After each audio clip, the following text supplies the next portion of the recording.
النهارده يا جماعه جايب لكم فكره مشروع جميله جدا، وهي التجاره في الادوات المنزليه وخصوصا جهاز العرايس. هعرفكم المكان اللي انتوا تقدروا تجيبوا منه، وكمان هوريكم منتجات انا جايبها ذات نفسي منه. المنتجات ديت انا كنت شغال برضو من سنين فاتت في المكان دوت، وكنت بجيب منه منتجات زي كده وكنت شغال فيها وكنت بعمل احلى فلوس منها.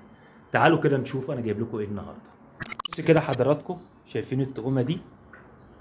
شايفين التقومه دي؟ ده كاسات العرايس. الشغل ده كله بتاع العرايس. ده كله انا جايبه من قيمه حوالي بالظبط 5 6 سنين. كنت جايبه.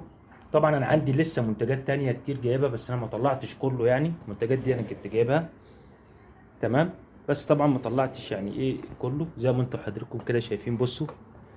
واسعار رخيصه جدا وجميله جدا، وحاجه في منتهى الشياكه وحاجه جميله.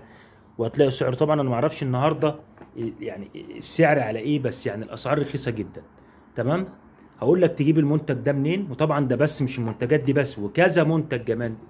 طبق زي ده كده، والله يا جماعه اسعار برخص التراب. يعني اسعار برخص التراب. سلطانيه زي دي كده، شايف عامله ازاي؟ طقم سلاطين برضو بيبقى عباره عن 6 سلاطين من دول، والواحده الكبيره اللي انا وريتها لكم في الاول. تمام. وادي الكاسات، حاجات محترمة. ده جهاز عرايس. تمام. جهاز العرايس يا جماعة حاجات فوق الجمال والشياكة. حاجات شياكة زي ما انتوا شايفين كده اهوت. حضرتك بقى تقدر تشتغل بالمنتج دوت. لما حضراتكم شفتوا المنتجات دي، حضرتك مثلا في الارياف تقدر ان انت تجيب منتجات زي كده وتشتغل فيها.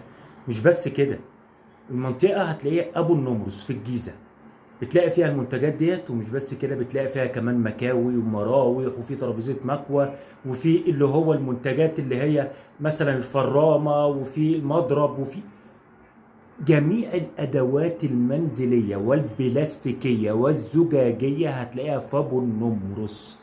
حضرتك لو بتجهزي بنتك او حضرتك بتجهز بنتك، تقدر تروح هناك بتجيب بارخص الاسعار. يعلم ربنا اللي الفيديو دوت لوجه ربنا سبحانه وتعالى. انا مش محتاج فلوس من حد، انا كل اللي بعمله دوت بعمله لوجه الله تعالى. تحياتي للجميع.